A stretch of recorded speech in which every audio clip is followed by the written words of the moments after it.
Today we are going to tell you about manatees. Manatees are large, fully aquatic, mostly herbivores, marine mammals, sometimes known as sea cows. Manatees measure up to 13.1 feet long, weigh as much as 1,300 pounds. Generally, manatees swim at about 3 to 5 miles per hour. However, they have been known to swim at up to 20 miles per hour in short bursts. West Indian manatees prefer warmer temperatures and are known to congregate in shallow waters. They frequently migrate through brackish water estuaries to freshwater springs. They cannot survive below 60 degrees Fahrenheit. Their natural source for warmth during winter is warm, spring-fed rivers. Manatees are herbivores and eat over 60 different freshwater plants, including floating hyacinth, pickerel weed, alligator weed, water lettuce, hydrilla, water celery, musk grass, mangrove leaves, and saltwater plants, including sea grasses, shoal grass, manatee grass, turtle grass, widgeon grass, sea clover, and marine algae. Using their divider upper lip, an adult manatee will commonly eat to 10%, 15% of their body weight, about 50 kilograms per day.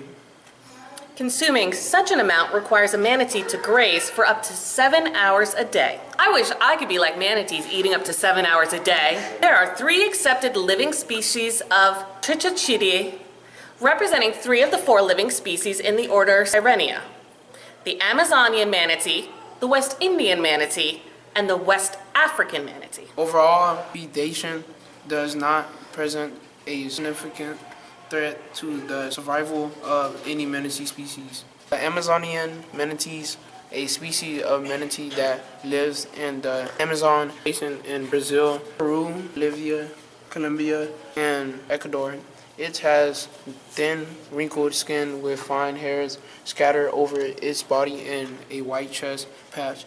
The Amazonian manatee, smallest species of manatee. The Amazonian manatee is the only sirenian that lives exclusively in freshwater habitat. The Amazonian manatee relies on changes in the peripheral circulation for its primary mechanism for thermoregulation by using sphincters to deflect blood flow from areas of the body in close contact with water. The Amazonian manatee also relies on subcutaneous fat to reduce heat loss. The West African manatee's body is widest at the middle and its tail resembles a paddle. The West African manatee is gray in color with small colorless hairs that cover its body. However, algae and other tiny organisms often grow on a West African manatee's body, so its body sometimes appears brown or greenish in color. West African manatees' calves are darker in color when they are very young. West African manatees measure up to 15 feet in length and weigh about 790 pounds. The African manatee is nocturnal. They tend to travel silently, eat, and be active towards the end of the day and during the nighttime.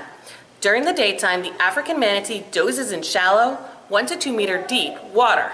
In countries such as Sierra Leone, African manatees migrate upstream when flooding occurs in June and July. This flooding can lower the availability of food for the manatees as well as lower the salinity of the waterways. African manatees live in groups of 1 to 6. They have very few natural predators, 2 of which are sharks and crocodiles.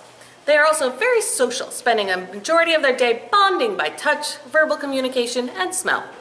This creates a deep bond between them.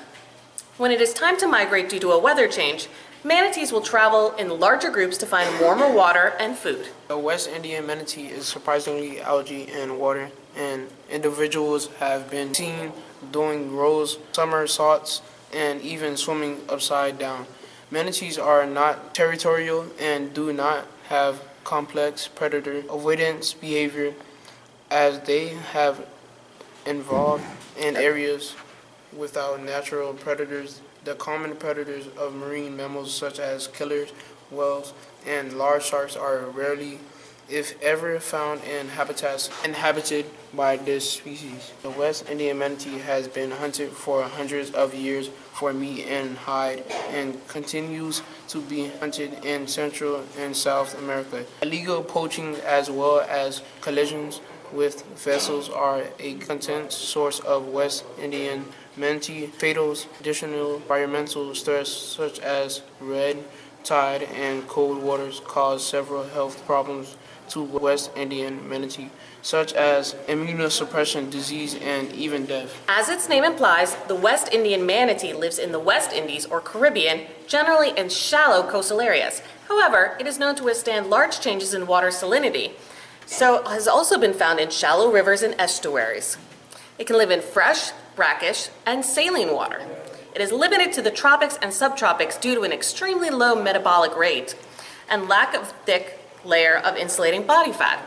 While this is a regularly occurring species along coastal southern Florida, during summer, this large mammal has even been found as far north as Dennis, Massachusetts, and as far west as Texas. An estuary is a place where fresh and salt water mix and create brackish water. Although female West Indian manatees are mostly solitary creatures, they form mating herds while in estrus. Most females first breed successfully between the ages of 7 and 9. They are, however, capable of reproduction as early as 4 years of age. Most males reach sexual maturity by the time they are 3 or 4. The gestation period is 12 to 14 months. Normally, 1 calf is born, although on rare occasions, 2 have been recorded. The young are born with molars, allowing them to consume seagrass within the first 3 weeks of birth. A leading human-caused threat to Florida West Indian manatees is collision with watercraft, propellers, and boat hulls inflict serious or mortal wounds, and most manatees have a pattern of scars on their backs or tails. After surviving collisions with boats, scientists believe that unless this cause of death is controlled, the manatee population will not recover. When humans disturb manatees, it can cause them to alert their breeding, feeding, sheltering, and other natural behaviors, and puts them in harm's way. Feeding manatees using water to attract manatees to a boat, dock, or marina, separating a mother and her calf, disturbing resting or mating manatees, chasing them from warm water sites, hitting or poking manatees, jumping on, standing on, holding onto, or riding the animal. These actions can cause manatees serious harm. A red tide is a naturally occurring event that begins offshore in the Gulf of Mexico when large amounts of certain species of algae bloom. This algae contains neurotoxins which can be dangerous to humans and local wildlife. Once the bloom moves closer to shore, nutrient pollutants in agriculture or urban runoff can make the problem worse by fueling larger and more persistent blooms. Manatees come into contact with red tide in the shallow waters in southwest Florida. They can inhale red tide neurotoxins when they surface to breathe and ingest them when they eat seagrass coated by the algae. The toxin causes seizures that, if severe enough, can prevent manatees from lifting their snouts up above the water to breathe, which causes them to drown. There are things all of us can do to help protect manatees. Please obey all speed zone signs and look out for manatees when boating. Dispose of your trash properly. Support conservation organizations like DRC. Become politically aware and active. Do not feed or water a wild manatee. Manatees have been finding their own food and water for thousands of years. They do not need our help. When you feed any wild animal, including the manatee, you bring it closer to its worst enemy, man. In the case of manatees, feeding and watering attracts manatees to marinas where they are more likely to be hit by a boat or become entangled in fishing line or ropes. If you spot an injured manatee, do not try to help it. Call 1-888-404-FWCC and a trained manatee assessor can try to help the animal. You may injure the animal or yourself if you try to be a hero. Thank you for watching this Adventurous Kids episode.